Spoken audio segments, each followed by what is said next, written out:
네. 자, 정치권의 허심탄회한 속내를 들여다보는 시간이죠. 각설하고 시즌2. 더불어민주당 전 상근 부대변인 현근택 변호사 나오셨고요. 또 인수위. 자, 대통령직 인수위 청년소통 TF 단장 장해찬 평론가 나오셨습니다. 어서 오세요. 안녕하세요. 장해찬입니다. 네, 안녕하세요. 네. 우리 딴 거 보느라고 깜빡했어요. 아니. 장 단장님은 여기 오실 때마다 이렇게 급수가 좀 높아지고 계세요. 그렇지 않습니다. 새로운 타이틀이 붙어. 일하는 것뿐입니다. 그냥. 그래요? 네. 일하는 것뿐이다. 자, 인수위 청년소통 TF 단장. 단장 그러니까 굉장히 높아 보이는데 어떤 일 하는 곳입니까? 저희는 정책 사각지대를 청년들이 직접 나서서 찾는 게 목표인 곳이고요. 그래서 어제 첫 번째 국정과제로 은둔 청년들. 그러니까 일본도 히키코모리 문제 심각하잖아요. 심각하죠. 우리나라도 사회 문제이기 때문에 우리나라도 심각해요. 이걸 국정과제로 반영하겠다고 현장 다녀온 뒤에 발표했는데 놀라운 것은 문재인 정부에서 청년 비서관실도 신설하고 국무총리실에 청년 정책실도 만들었는데 중앙정부 차원에서 이제까지 은둔 청년이나 니트족 청년에 대한 지원이 단 하나도 없었다는 사실입니다. 어허. 이런 사각지대를 현장 찾아다니면서 발굴해서 국정과제에 반영시키기 위해서 매주 여기저기 다니고 있습니다. 그 암행어사 느낌인데? 암행은 아니고 공개적으로 다닙니다. 암행은 아니고 이제 공개된 어사군요. 알겠습니다. 굉장히 중요한 일이다 하는 이제 대목이 느껴지고. 자, 현 변호사님. 얼마 네네. 전에 제주 4.3 추념식을 다녀오셨더라고요. 좀 어떤 느낌이셨습니까? 제가 뭐 일단 고향이기도 하고. 그렇죠. 예, 그렇죠. 우리 또 할아버지나 외할머니가 그때 돌아가셨고. 이번 4.3 때 갔는데 이번에 이제 윤석열 당선인 오신 건 굉장히 잘한 거고요. 왜냐하면 이제 보수 정당에서 처음 왔으니까. 그렇죠. 근데 이제 예전에는 어땠냐면 행사하면 그냥 큰 행사다 보니까 대통령이 참가하고 그러면 마을마다 버스를 딱 해서 와요. 네. 그럼 마을마다 쭉 부스도 생기고 그래서 저는 이제 그때 가는 이유가 가면 이제 어르신들 한 번에 쭉 볼 수 있거든요. 마을 어르신들. 한 번에 집안 어르신들. 근데 지금은 이제 코로나 시대라 인원 제한이 있어서 299명인가 그 안에만 가고 나머지는 또 밖에 있다 보니까 그렇게 마을마다 버스로 안 왔더라고요. 네, 그래서 저도 그냥 멀뚱멀뚱히 있다가 그냥 이렇게 어찌 보면 약간 그런 건 안 되는데 어쨌든 제가 보기에는 뭐 제주도에서는 4.3이라는 행사가 워낙 커요. 왜냐하면 희생자분들이 뭐 공식적인 것만 지금 15,000명 정도 되고 네. 그러면 그 유가족들이 뭐 한 집안에 10명씩만 해도 15만이 되는 거기 때문에 그리고 뭐 날씨도 괜찮았고 네. 그리고 뭐 저는 뭐 윤석열 당선이 대통령이 된 다음에도 네. 그러니까 대통령이 된 다음에도 꼭 내년에도 그렇죠. 후년에도 네, 그러시길 바라겠습니다. 네. 또 제주가 고향인 현 변호사님의 바람이었습니다. 내년에는 좀 이 코로나가 거쳐서 많은 분들 모이고 또 현 변호사님도 이 가족들 다 일가친척 만나시면 좋겠네요. 각설하고 시즌2 본격적으로 한번 풍덩 들어가 보죠. 자, 먼저 이제 곧 야당이 될 현근택 변호사님께서 꼽으신 키워드 한동훈 무혐의. 야, 이거 어제 저녁 속보로 나오면서 뭐 오늘 굉장히 시끌시끌한 뉴스입니다. 현 변호사님 꼽으신 이유는요? 사실은 이제 이게 오래된 사건이잖아요. 지금 오래된 사건인데 그렇죠. 이 사건의 핵심이 뭐였냐면 다 기억하실지 모르겠지만 결국은 그 채널A 이동재 기자가 이제 목소리를 뭐 녹음해서 들려주고 뭐 이런 과정이 있었는데 네네. 그게 뭐 진짜냐 아니냐. 이제 그게 중요하거든요. 그러면 물론 이제 이동재 기자는 나가 그냥 뭐 내 지인하고 내가 그냥 자작극 한 거다 이렇게 나왔는데 근데 이동재 기자는 마침 그 핸드폰 녹음 파일이라든지 이런 걸 다 포맷해 버렸거든요. 네. 뭐 초기화해 버리고 거기는 없어요. 그러면 이제 상대방이 남은 게 이제 한동훈 검사장 핸드폰이잖아요. 그거를 이제 검찰이 압수수색을 했는데 그동안 이제 비번을 못 풀어가지고 이제 계속 끌었단 말이죠. 못 푼 거죠 끝까지. 그렇죠. 모르겠어요. 뭐 풀었는지 안 풀었는지 모르겠죠. 이걸 물론 기술적으로는 좀 어렵다고 합니다. 네. 이스라엘 뭐 장비를 통해서 풀 수는 있다고는 하는데 푼 것도 있고 못 푼 것도 있고 그렇습니다. 근데 그러면 결국은 이제 그 핸드폰을 봐야만이 그 이동재 기자와 뭐 통화를 했는지 아니면 통화했다 그러면 뭐 어떤 뭐 물론 녹음은 안 했을 것 같아요. 검사장이니까. 네네. 왜냐하면 그 이동재 기자는 뭐 녹음을 했을지 모르지만 네. 그럼 결국은 언제 어떤 통화를 하고 무슨 대화가 오가는지 굉장히 중요하거든요. 포렌식을 한다면 카톡방의 대화도 복원할 수 있을지도 모르고 그건 가능성이니까. 근데 그게 결국은 안 된 상태에서 결국 증거 없다 해서 이제 결국은 무혐의한 건데 문제는 뭐 이런 거죠. 결국은 이제 윤석열 당선이 되고 이러다 보니까 유권무죄 아니냐. 이런 의심을 지울 수 없는 거죠. 그래요. 또 이제 한쪽에서는 그러한 이제 논란이 있는가 하면 자, 수사팀은 그동안 이게 왜 2년이나 걸렸느냐 이 무혐의가 11번 정도 무혐의 보고를 했다는 거고요. 12번째야 최종 무혐의 처분이 받아들여졌다는 거예요. 그러면은 장 단장님은 어떻게 보십니까? 이게 사실 진즉 무혐의 확정이 났어야 되는데 진작에 12번까지 갈 일이 아니죠. 세상에 어느 수사가 뭐 핸드폰 포렌식이 안 됐다는 이유를 들지만 우리나라에 핸드폰 포렌식 안 되는 수사가 이거밖에 없습니까? 다른 케이스에서 12번까지나 무혐의가 안 되고 반려되는 경우가 있나요? 타당한 이유 없이 정치적인 이유가 아니었다면 박범계 장관이나 이정수 중앙지검장이 진즉 무혐의 처분을 내렸어야 됐는데 이제껏 정치적인 이유 때문에 안 내리다가 뒤늦게 마지못해서 내린 것이지 무혐의 주면 안 될 걸 정치적인 이유 때문에 주는 게 아니라는 거죠. 네네네. 왜냐하면 12번이라는 기록이 말을 해주고 있습니다. 그리고 이 이동재 전 기자 같은 경우 이 해당 사건 채널A 사건과 관련된 본인의 녹취 파일이나 여러 가지 메시지 등이 이동재 전 기자 사건 수사하면서 그 핸드폰에서 거의 다 나왔어요.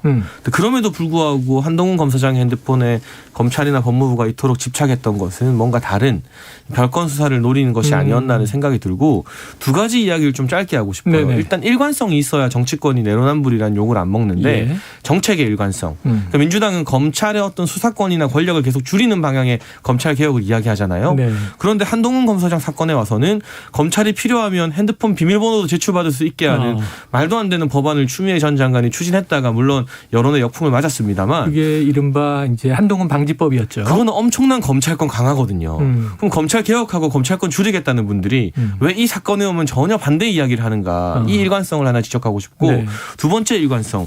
핸드폰 비밀번호나 포렌식이 안 된 상태에서 무혐의 줄 수 없다. 2018년도에 이재명 전 지사 자택 압수수색 당하면서 핸드폰 2개 압수됐습니다. 비밀번호 안 나왔어요.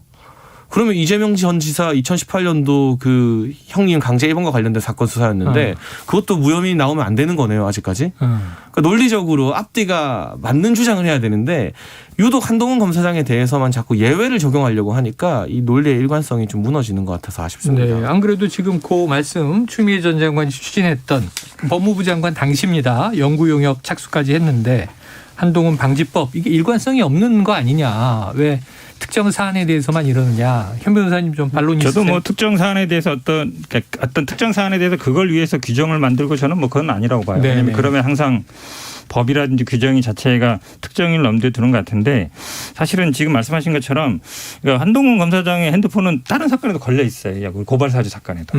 거기도 걸려 있잖아요. 네. 한마디로 얘기하면 손준성 검사가 그 보낸 게 있는데 그게 과연 손준성 검사와 어쨌든 그 무렵에 네. 손준성 검사라 이게 사실 연결돼 있습니다. 지금 채널A 사건하고 고발 사건이 연결돼 있어요. 왜냐하면 고발 내용이 네. 그 채널A가 허위보도, MBC가 허위보도했다 이런 거기 때문에 같은 내용이거든요. 네. 거의 같은 내용이 연결돼 있는 건데 그 당시에도 논란이 됐던 거죠. 왜냐하면 거기에 결국은 그러면 그 손준성 검사하고 한동훈 검사장 사이에 고발 사주와 관련된 내용이 없겠느냐. 물론 저도 모르겠어요. 이게 그 손준성 검사 같은 경우에도 어찌 보면 뭐 어쨌든 본인이 계속 이제 부인을 하는 거고 이게 물론 수사상의 한계인지 기술상의 한계인지 모르겠어요. 쟤네 뭐 아이폰이 원래 또 그 보호력이 좋다 그러니까. 그렇죠. 그런데 사실은 이걸 가지고 지금 한동훈 검사가 나는 뭐 아무 관련이 없으니까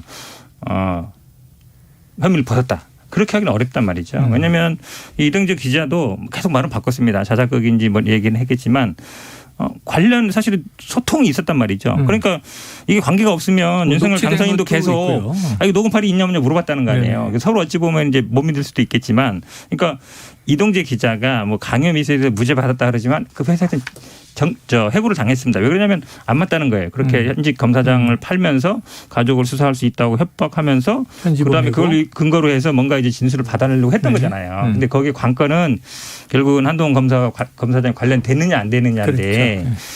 사실은 지금 이걸 무혐의 받았다 그래서 국민들이 보기에 한동훈 검사장 아무 관련 없으니까 뭐 혐의 벗었네 이렇게 생각하는 국민이 있겠습니까? 저는 그런 그러니까 제가 선거해 보면요. 네. 지방 곳곳에 저는 얼굴도 모르고 이름도 기억이 안 나는데 장예찬 잘한다.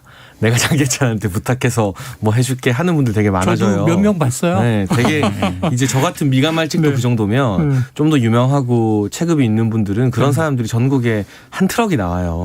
근데 이건 사실 이모 기자의 취재 윤리에 대해서는 할 말이 있죠. 법적으로는 네네네. 무죄가 나왔지만 논란이 있다. 현근택 변호사님 말씀하신 것처럼 유명인이나 이제 검사장 정도 되는 사람의 이름을 본인이 이용하면서 취재 활용하는 거는 취재 윤리를 못 지킨 건 맞아요. 그 부분은 저는 이전 기자가 비판받아야 될 부분인데 한동훈 검사장 입장에서는 그냥 이 기자랑 원론적인 대화하면서 그 녹취록 공개된 것도 들어보면 검찰 개혁 방안에 대한 자신의 어떤 소신이나 철학을 밝힌 정도이지 특정인에 대해서 오히려 뭐 이렇게 함부로 수사하면 안 된다는 취지의 말도 했거든요. 섣불리 수사하면 안 된다는 취지에 그런 이야기를 했는데 자신과 뭐 알고 지내는 기자가 어디 한둘이겠습니까만 그중에 특정 기자가 자기 이름 이야기하면서 과다하게 취재한 것에 대해서 나한테 책임을 물으라고 물으면 저도 저를 모르는 분들이 지방에서 제 이름 이야기하면서 무슨 일을 하고 있는지 모르는데 그 책임을 제가 물 수는 없는 법인 거죠. 그래요. 알겠습니다.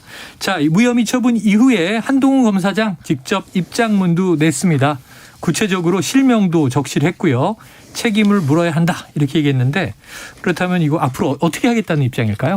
일단은 뭐 허위 사실이나 명예훼손 고소 등등이 가능한 일이 아닐까 싶은데요. 뭐 어떤 식의 법적 조치를 취할지는 한동훈 검사장 개인의 문제니까 우리가 예단할 수는 없는데 정치적으로라도 저는 뭐 김어준 씨나 최강욱 씨 그리고 유시민 씨 등등 확인되지 않은 사실을 가지고 마치 엄청난 음모나 엄청난 뭐 이 계략이 있는 것처럼 단정지어서 말하면서 한동훈 검사장의 명예를 훼손했을 뿐만이 아니라 현실 정치에 이걸 윤석열 당선이 끌고 들어와서 결국 연결지어서 비판했던 게 핵심인 거잖아요.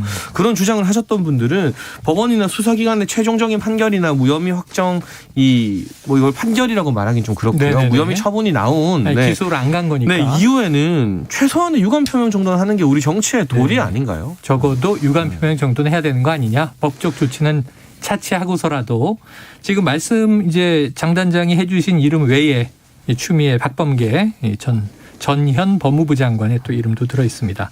자, 채널A 사건 수사지휘권 발동을 검토했던 이 현직이죠. 박범계 법무부 장관 오늘 아침 출근길에 한 이야기가 있는데요. 육성을 듣고 오겠습니다. 뭐 냉정한 현실의 저는 결과물이라고 보고요. 글쎄 뭐 입장문을 내놨던데 봤습니다. 감정에 충실한 거는 알겠는데 검찰 요직을 맡을 것이다 라는 그런 보도들이 많이 있고 예상을 하지 않습니까? 그런 측면에서 아쉽다. 그 기술력의 한계라는 점도 언젠가는 서울중앙지검이 밝혀야 되지 않을까. 왜 그것이 기술력의 한계인지 적어도 그 버전의 포렌식을 하는데 최신의 기술을 적용하려고 노력했는지 그 부분은 중요한 대목이라고 생각합니다. 그래서 뭐 항고 여부는 고발하신 분들의 고려 사항이니까 제가 언급할 사항은 아니지만 사건이 다 끝난 건 아니라고 생각합니다. 네, 자, 냉정한 현실의 결과물이다. 기술적 한계의 이유를 밝혀야 한다. 그러면서 이제 검찰 요직을 맡을 것으로 예상되는데 또 아쉽다 이런 표현도 나왔어요. 자, 현 변호사님, 요직 갑니까? 그건 뭐 제가 모르죠. 전 모르는데. 근데 이제 한동훈 검사장이 예를 들어 지금 입장을 밝히고 있잖아요. 책임 묻겠다. 이런 사람들 책임 묻겠다 그러는데 예를 들어서 중앙지검장이든 뭐 수사권이 있는데 간다.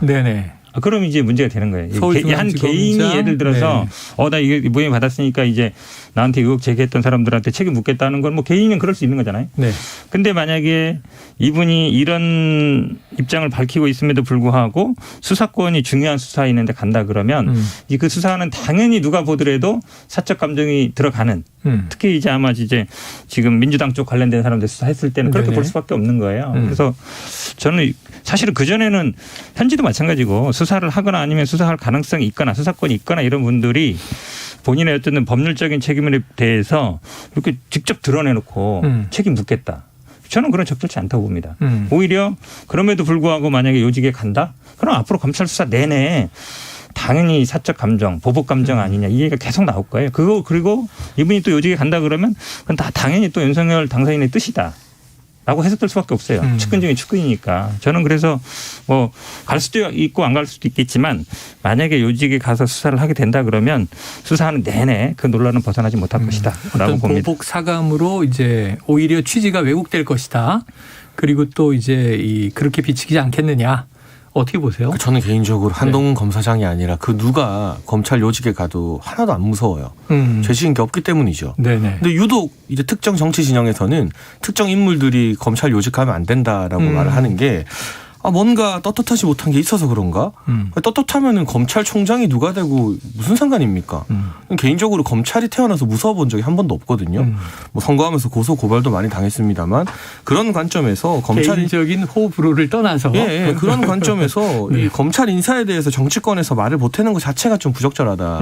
철저하게 시스템에 의해서 인사가 나야 되는데 한동훈 검사장 지금 수사할 수 없는 한직으로 발령난 건 근거가 없습니다. 기소도 안 됐는데 계속 자천당했잖아요. 반면 정진웅 전 검사 같은 경우는 기소된 상태에서 승진됐거든요. 차장검사로. 그러니까 앞뒤가 안 맞는 일관성이 없는 인사가 검사 내부에서 있었던 거예요. 네. 그렇다면 시스템에 의해서 과거의 어떤 수사 실적이나 경력, 능력을 토대로 인사를 했을 때 한동훈 검사장에 관련된 개인적인 인연이나 이번 사건을 다 배제하고서라도 이분이 일선 수사를 지휘하는 부서로 못 갈 이유가 없다는 생각이 들고 오히려 한동훈 검사장 입장에서 생각해 보면 자신을 향한 여러 가지 이 민주당 정치 진영의 공격들을 알고 있기 때문에 수사를 하게 될 때 특히나 해당 뭐 부처나 이 지검에서 정치 관련된 수사를 한다면 더더욱 신중하고 아주 확실한 것만 수사하지 않겠습니까? 네네. 혹시라도 수사했다가 무혐의 나오거나 1심에서 무죄 나오면 돌아오는 타격이나 역풍이 네. 엄청날 테니까요. 그래서 한동훈 검사장이 뭐 수사부서로 가면 안 된다. 가서 뭐 정치적인 수사할 거다라는 건 기우에 가깝다고 생각합니다. 자, 어떤 수사를 해도 정치 보복으로 이제 비춰질 우려가 있다. 말씀하신 대로는 또 이 수사가 흐지부지 되면 오히려 더 큰 타격을 받을 수 있기 때문에 더 신중하게 할 것이다. 두 분의 입장은 이제 팽팽하게 갈리는데 과연 요직으로 갈지 안 갈지는 아직은 우리가 단정할 수 있는 문제는 아니고 지켜봐야 할 사안인 것 같습니다. 자, 최영일의 시사본부 각설하고 시즌2 함께하고 계신데요. 이번에는 장해찬 단장이 뽑은 주제를 한번 함께 들여다보죠. 조민 입학 취소. 자, 키워드의 이유는요? 저는 이제 우리 사회에 어긋났던 공정의 단추가 하나씩 새로 채워지는 단계라는 생각이 들고요. 여기에 대해서 조국 전 장관이 좀 마지막 순간이라도 겸허하게 이 본인들의 잘못을 인정하고 국민들에게 사과할 줄 알았는데 그게 아니라 또 집행정지 신청을 하셨더라고요. 네네. 참 사회적 갈등 비용을 계속해서 증가시키는 일을 조국 전 장관이 하고 있다 아쉬운 마음이 들고 많은 분들이 그래도 조민 씨 너무 안 된 거 아니냐라고 생각할 수도 있어요. 하지만 진짜 안 된 사람은요. 조민 씨 때문에 떨어진 사람이에요. 재판부 판결문을 보게 되면 처음에 서류 전형에서도 조민 씨 다음 순서로 조민 씨와 탈락한 사람의 점수 차이가 2점이 채 안 돼요. 서류에서는 1.8점 정도고 면접에서는 1.16점 정도입니다. 그러니까 정확한 이 소수점 두 자릿수는 모르겠지만 다 1점 내외의 점수 차이로 네네. 탈락자와 조민 씨의 운명이 뒤바뀌었습니다. 그렇다면 해당 여러 가지 스펙이라든가 표창장이라든가 허위로 작성되어 제출된 것들이 없었다면 그 1점은 충분히 뒤집혀서 백 없고 힘 없는 또 다른 누군가가 의사될 수 있었을지도 모르는 거예요. 저는 그 이름 모를 청년 생각하면 지금도 되게 안타깝고 가슴이 아프거든요. 그 안타까움에 공감하는 게 공정한 사회인 것이지 아버지 백 어머니 백으로 허위 스펙 만들어서 의사 계속 하겠다고 하는 분 안타까워하는 거는 그거는 공적인 안타까움이 아니라 사적인 안타까움인 거죠. 하루빨리 네. 이 문제가 좀 바로 잡혔으면 좋겠습니다. 자, 공적, 사적 안타까움과 함께 공정은 무엇인가 이렇게 문제 제기를 해주셨는데 자, 보건복지부는요. 이 의사면허 취소 절차를 밟게 되고 또 고려대학교 입학 취소 여부 결정에 속도를 낼 것으로 보입니다. 현 변호사님은 이 사안을 어떻게 보십니까? 뭐 제가 만약에 변호사 입장에서 의뢰인해도 집행정지 하시라라고 할 것 같아요. 네네. 다 연결돼 있거든요. 왜냐하면 뭐 고려대 입학이 취소되면 뭐 이게 지금 부산대 의전원도 취소 당연히 되는 거고 그 다음에 의사면허까지 연결된 거기 때문에 이게 다 행정처분이기 때문에 다 또 재판 소송이 가능합니다. 그리고 집행정지를 뭐라 하시는데요. 집행정지 당연히 할 수 있는 거예요. 누구나 할 수 있는 거고 법적으로 보장된 권리입니다. 그러니까 윤석열 후보도 정직보고서에 집행정지 했잖아요. 받아줘서 어쨌든 복귀한 거란 말이죠. 네네. 그런 거기 때문에 법적인 절차 밟는 것 자체를 문제 삼으면 안 된다. 여기서 쟁점은 뭐냐면 물론 이제 대법원에서 소위 말하는 뭐 동양대 표창장이라든지 여러 가지 스펙에 대해서는 다 허위로 판결 났습니다. 7대 스펙은 그렇죠, 허위다. 그렇죠. 근데 문제는 그거죠. 그게 얼마나 영향을 미쳤느냐. 당락에. 입학 당락에. 그렇죠. 그게 제일 쟁점이거든요. 그거에 아마 제가 보기에 집행정지를 받아줄지 여부도 그게 쟁점이고 나중에 집행정지뿐만 아니라 이거에 대한 소송도 가능하잖아요. 본안소송. 그것도 그게 쟁점이에요. 그게 과연 영향을 얼마나 미쳤느냐 안 미쳤느냐. 그러니까 근데 그 부분은 사실은 서로 다툴 부분이 있다. 지금 확정된 거는 예를 들어서 뭐 영어 성적이라든지 대학 성적이라든지 중요하게 우리가 보는 점수로 보는 거 있잖아요. 네네네. 그것과 지금 대부분 이제 경력이든지 표창장 이런 거거든요. 네네. 그건 어찌 보면 수치로 나타나는 건 아니에요. 그거는 부분은 제가 보기에 다툼이 있을 수 있는 거기 때문에 그 법적 다툼을 가지고 뭐 그게 뭐 좀 잘못된 거다. 저는 제 뭐 법조인 입장에서는 그런 얘기는 저는 성립하지 않는다 보고 근데 있습니다. 말씀하신 내용이 판결문에 다 있어요. 제가 어떻게 이 탈락자와 조민 씨의 성적 차이가 1점대인 걸 알겠습니까? 네네네. 그거 판결문에 다 나와 있어요. 네. 그래서 판결문에 뭐라 명시되어 있냐면 해당 허위 스펙이 아니었다면 충분히 탈락자가 바뀔 수 있는 상황이다라고 당락이 뒤바뀌었을 수 돼 있어요. 있다. 예를 들면 탈락자와 조민 씨의 성적 차이가 뭐 한 10점 나버리고 이랬으면 지금 조국 전 장관 측에서 하는 주장이 그래도 약간의 일리 있을지 고민이라도 해보겠는데 네네네. 그게 아니라는 걸 판결문에 명시하고 있기 때문에 이 대법원 확정 판결에 결국 불복하겠다는 뜻인 것 같고 공교롭게도 조국 전 장관이 2013년에 본인의 SNS에 올린 글에도 비슷한 사례가 나옵니다. 이 수능에서 부정행위한 학생이 나는 한 문제밖에 부정행위 안 했으니까 봐달라라고 말하면 봐줘야 되겠느냐. 라는 글을 또 2013년에 조 전 장관이 직접 올리셨어요. 네네. 마찬가지 똑같은 주장을 그런데 지금 이 스스로 하고 있는 셈이거든요. 이렇게 그래요. 되면 수많은 학생들이 일단 허위 스펙 제출한 다음에 합격하고 나서 사실 이거는 큰 영향 안 끼쳤으니까 괜찮은 거 아니냐라고 주장하는 혼돈의 아수라장이 펼쳐질 수 있습니다. 자, 지금 이제 조 전 장관 얘기를 해주셨으니까 집행정지 신청은 당연한 법적 권리다. 할 수 있는 거다.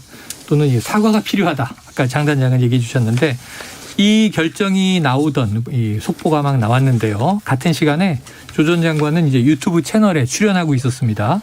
최근 본인이 낸 책과 관련한 북토크였는데 이 자리에서 지지자들에게 밝힌 힘든 심경 한번 듣고 오겠습니다. 사실 목에 칼을 차고 발에 족쇄를 차고 있는 상황이라서 아직 터널 속에 있다 저는 생각하고요. 저는 물론이고 저희 가족 전체가 시련과 환란 상태에 지금 있거든요. 이런 고통을 잊기 위해서 썼다 이렇게 말할 수도 있을 것 같습니다. 네, 자 목에 칼을 차고 발에는 또 족쇄를 차고 있다. 이 뭐 손발이 다 묶였다. 우리가 이런 표현 쓰는데요. 자, 입학 취소는 너무 가혹한 처분이다. 집행정지 신청을 접수했다고 밝혔는데 결국 중요한 건 또 법원의 결정으로 넘어간 것 같아요. 공이. 이 장 단장님은 어떻게 보세요?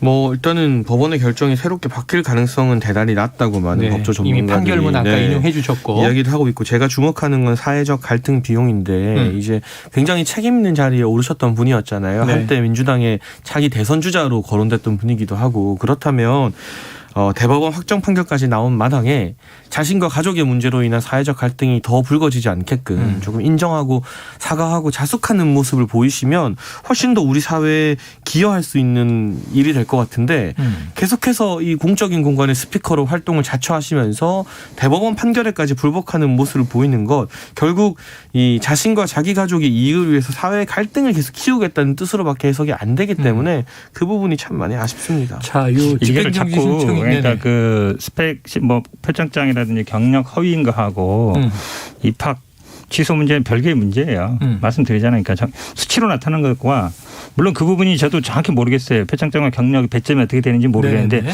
그 대법원에서도 아마 법원에서도 그럴 가능성이 있다는 거지. 네네. 그 부분이 취소다 무효다 한 건 아니거든요. 그러니까 그 예를 들어 이거 본인의 자식의 문제고 자식이 나는 이거 억울하다 다투겠다 그러는데 부모가 그러면 내가 공인이 억울해도 하지 마라 이럴 수는 없는 거예요. 개인의 인생과 관련된 문제이기 때문에. 그리고 조국 장관이 이미 뭐 어찌 보면 정치적으로는 뭐 정치인이 아닙니다. 본인이 어쨌든 지금은 뭐 큰 스피커 역할도 하는 것도 아니고 본인이 어쨌든 뭘 갖고 있는 게 아니잖아요. 그래서 개인의 어떤 권리 행사 자체를 자꾸 정치적으로 해석할 필요는 없다 이렇게 보고 있습니다. 자, 그럼에도 불구하고 이게 어떤 파장으로 이어지냐면 다가오고 있는 지방선거에서 또 이제 민주당 내부의 이제 분위기와 관련이 돼 있는데 자, 조국 전 장관 뉴스가 다시 중심에 섰고요.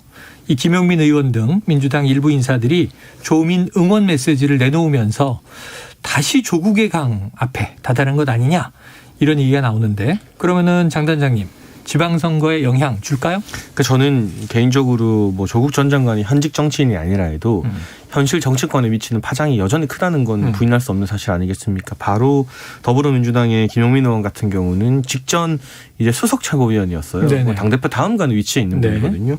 이런 분들이 이 조민 응원 메시지를 내놓으면서 제가 늘 강조하는 이 사회적 갈등을 계속해서 키우고 있다는 점. 이게 결과적으로는 민주당 입장에서 상당히 부담스러운 대목이 될 겁니다. 민주당이 이번 지방선거를 놓고 국민의힘도 물론 만만치 않은 여론 앞에서 고민 많이 하고 있습니다만 또 새로운 고민거리 건넌 줄 알았는데 알고 보니 우리는 아직 강 중심에 있구나 하는 그런 새로운 고민거리를 떠안게 된 것 같습니다.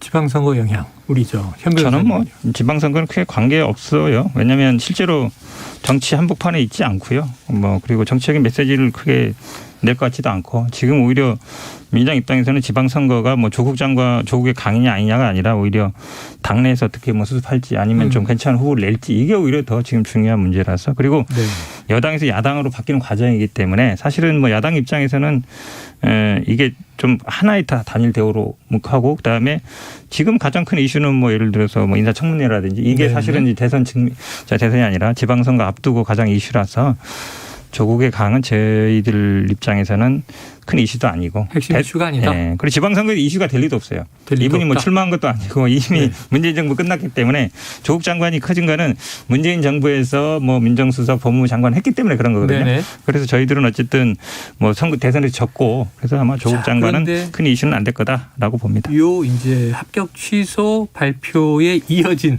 민주당 일부 의원 그리고 민주당 지지층 내에서는 이런 또 반론이 있는 거죠. 자, 윤 당선인의 배우자 김건희 여사의 노문 표절, 허위 이력 의혹 처리는 지금 너무 형평성이 다르지 않느냐. 이건 장 단장님 어떻게 보세요? 일단은 국민대에서 문제가 제기된 것에 대해서 뭐 내부의 연구윤리위원회를 열기로 했잖아요. 그렇죠. 일단 국민대의 판결을 당연히 기다려봐야 되는 거죠. 여기에 대해서는 국가기관이나 정치권이 개입해서도 안 되고 개입할 여지도 없고 국민대 내부에서. 결론을 바탕으로 결론이 나온다면은 우리가 다시 이야기를 해야 된다 생각하고 다만 이제 이재명 상임고문의 가천대 대학원 논문 같은 경우도 가천대에서 여러 이유로 차일피일 검증을 미룬 바가 있거든요. 근데 저는 개인적으로 국민대가 그러지 않았으면 좋겠습니다. 잘 검증해서 객관적인 결과를 내주면 그 결과에 합당하게 아마 대부분 국민대의 결과를 받아들이는 쪽으로 가지 않을까 싶어요. 국민의힘도. 그래서 지금 우리 청취자 6939님 비슷한 맥락입니다. 김건희 씨가 부풀린 경력 때문에 강사 채용 못된 사람은 어떡하나요? 아까 장 단장님이 얘기하신 것과 또 같은 경쟁, 경합. 공정의 문제를 또 이제 물어봐 주셨는데 국민대는 저는 진짜 문제가 많다고 봐요. 말씀처럼 뭐 예를 들어서 아니 요즘 연구 표절 그 검증하는 게요. 그냥 프로그램을 돌리면 몇 분만 해도 몇 초만 해도 나와요. 표절률 몇 %. 그렇죠. 나오고 사실 그다음에 일일이 보는 게 이게 논문이 무슨 뭐 큰 논문도 아니고 이게 근데 지금 몇 달째 지금 끌고 있잖아요. 안 하고 있는 거거든요. 그래서 오히려 국민대는 할 생각이 별로 없다. 오히려 사실은 이 연구 표절 문제 됐을 때 이렇게 시간 끌어서 이 문제를 했던 기억이 있었는가 한번 되돌아보라. 국민대에서 빨리 결론을 내줘야지. 이 갖고 너무 오래 끄는 거는 오히려 좀 봐주는 거 아니야. 이렇게 의심받기 십상이다라고 학교들이 좀 부담스러워하는 게 있는 것 같아요. 가천대도 그렇거든요. 이재명 전 지사 같은 경우. 근데 이재명 전 지사는 문제가 불거지니까 가천대를 비하하면서 나 그 학이 필요 없다 뭐 이렇게 말씀하셨는데 가천대가 시간을 굉장히 오래 끌었던 것 지금도 결론을 안 내고 있는 것도 그렇고 국민대 같은 경우도 뭐 일각에서 제기하는 것처럼 빠르게 이런 조치 결과가 안 나오는 것 등은 학교에서 너무 부담 가지지 말고 이제 예전처럼 정치 권력이 학교에서 무슨 판단 내렸다 해서 그 학교에 막 위해를 가거나 이런 시대가 아니지 않습니까? 그럴 수도 없고요. 그냥 연구자적 관점으로 결론 내고 그 결론에 맞게 다 받아들이고 절차들이 다 진행돼야죠. 전형적인 이제 물타기인데요. 이재명 후보 논문 얘기를 여기서 왜 합니까? 본인이 필요 없다고 얘기한 거예요. 그러면 이게 김건희 씨도 마찬가지죠. 나 논문 필요 없다고 얘기하면 되는 거예요. 그러니까 그거 자꾸 비교하지 마시라. 하나의 경영 하나의 얘기해야 되시지. 국민대가 제대로 하고 있냐 안 했냐 그 얘기를 해야 돼요. 국민대만 넣는 게 아니라 학교들이 대체로 부담스러워하는 것 같다는 이야기가 장 단장님 얘기 일리가 물타기 하지 마세요. 그렇게. 왜냐하면 이제 부산대 이전원도 대선 끝나고서야 결과 내놓은 거 아니냐. 미리미리 냈어야지 이런 얘기도 있습니다. 자, 오늘 각설하고 시즌2 나름 또 뜨거웠습니다. 현근택 변호사, 장인찬 단장 두 분 수고하셨습니다. 감사합니다.